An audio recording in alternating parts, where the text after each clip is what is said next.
Play. Hello and welcome back, everyone, to Rocket Rabbit Commentaries, doing another Magic the Gathering set exploration, except this time we're not exploring a set, we're exploring a theme. We're going to do Fauna Tribal, and what this means is that Cloud and I each took a different animal type, animal/creature type, that is present in Magic the Gathering, and we built decks around them. I specifically decided to do turtles, and Cloud... I'm a monkey! I'm a monkey. Or more specifically, apes. Yeah. Well, if you look closely at the literature of Magic the Gathering, a lot of times they use the types monkey and ape interchangeably. That is true. Now, there were a number of categories that we could have picked in order to put this together. I'll give you an abbreviation of the list of all of the non-magical fauna types that we find in Magic the Gathering, in no particular order. Bear, cat, bird, wolf, elk, squirrel, fox, dogs or hounds, snakes, crocodiles, spiders, jellyfish, crabs, elephants, dinosaurs, frogs, hyenas, lizards, and mongoose. Ooh. I didn't remember that we have mongoose. There are very few of them, but they do exist. By my count, there were about 45 eligible types each of us could have picked for this matchup. Right. So we narrowed it down to a couple types that are not so well supported that they're going to be OP and going to destroy people, and not so under supported that there's literally no point in trying to make a deck out of it. Because pretty much everyone has seen the Squirrel Tokens deck, and it's like, it's a really cute idea. We don't really need to show that off anymore.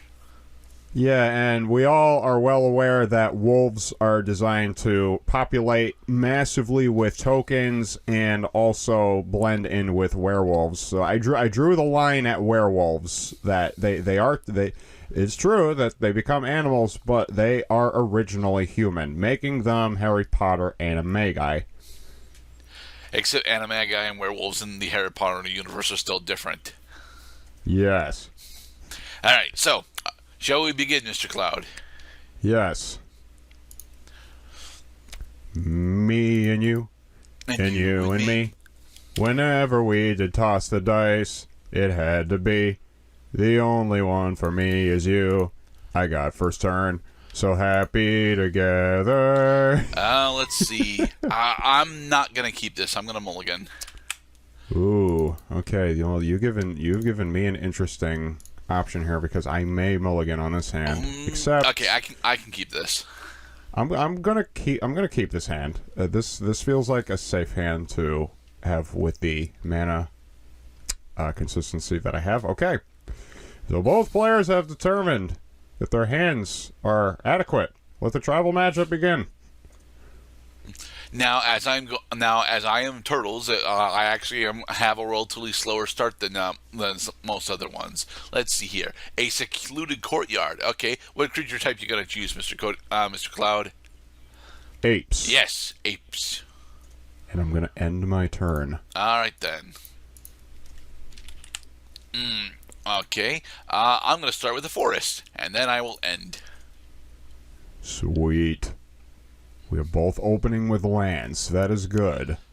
More specifically, Gerdat had picked Forest Subtype A. Ooh, I actually have a turn 2 play. The Karplusan Forest. Okay. Add 2 colorless to my mana pool to play the Pyre of Heroes. Ooh, okay. We're going to be launching monkeys into space, baby. Space monkeys. Space monkeys. All right. I have a couple of things that I could potentially do here. I'm gonna go with one of the safer plays at the moment. I'm gonna start with a Kappa Tech Worker, and when Kappa Tech Worker enters the battlefield, he gets a Death Touch counter. Uh-oh. Remove a Death Touch counter from it when you do. Exile target artifact or enchantment that player controls. No. All right. Don't touch my fire. Well, I'm glad that at least both of us are going to be concentrating on artifact and enchantment removal, because in order to do tribal matchup correctly, you're going to need a lot of really well-targeted artifacts, for the most part. Artifacts. Pyro Heroes is just one of them. I'm going to tap 3 to play the Raging Gorilla. Ooh. It's a 2/3 that gets +2/-2 whenever it blocks or becomes blocked. Very interesting. Okay. I'm going to put down another island. Do I... Teenage Mutant Ninja Gerdettes. Yeah, let's cast one of the coolest creatures from my childhood, a dragon turtle. Ha! It's a dragon, and it's a turtle. And there's a battlefield, tap it, and up to one target creature an opponent controls. They don't untap during the controller's next untap steps. Dang. Alright. So now my Raging Gorilla is ineligible to block. Yeah, and I'm going to attack with my Kappa-Tech Worker. And I take 1 damage because I can't block it. And because Kappa-Tech Worker dealt combat damage to a player, I can remove the Death Touch counter from it in order to, I believe it is destroy, yes? Oh, we are throwing it's the exile. gauntlet now. Your Pyre of Heroes is exiled. Okay. That's even worse for me. Okay, I will end. Alright, well, you relinquished your Death Touch counter, meaning that you cannot kill... Meaning that you cannot kill my other creatures just by touching them. I'm going to put down a swamp. Okay. Because I'm actually running 3 colors in this set. And then I'm going to end my turn. Ooh. Alright then. Dragon Turtle is still tapped. I got a lot of my higher end stuff at the moment, which is kind of bad for me. Wait, sorry. I still want to be in the main phase because I want to spend 2 in order to cast Assault Formation. Each creature you control assigns combat damage equal to its toughness rather than its power. Perfect for your deck. Nice. Yes. Alright. So, I'm going to attack with my Kappa-Tech Worker. So, because it has 3 toughness, you're going to deal 3 damage to me if I don't block the hit. Yes. Okay, and indeed, I cannot block the hit, so I take 3 damage. Alright then. I will end. Gerdet has widened his lead. Oh, I'm going to make you regret not hanging on to that Death Touch counter there, buddy. Because I got a little something nasty here. Behold. Pay 5 for the Vanquisher's banner. Ooh. And I'm going to choose a creature type. I'm going to do this right. The creature type is...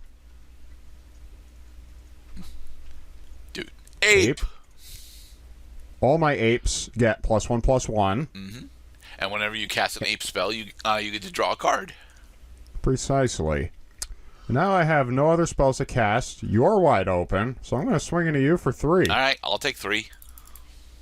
Alright, and we've reduced it. We've reduced the deficit to just a 1-point game. Kind of. I mean, you're tapped out, and I've got 8 damage on the board.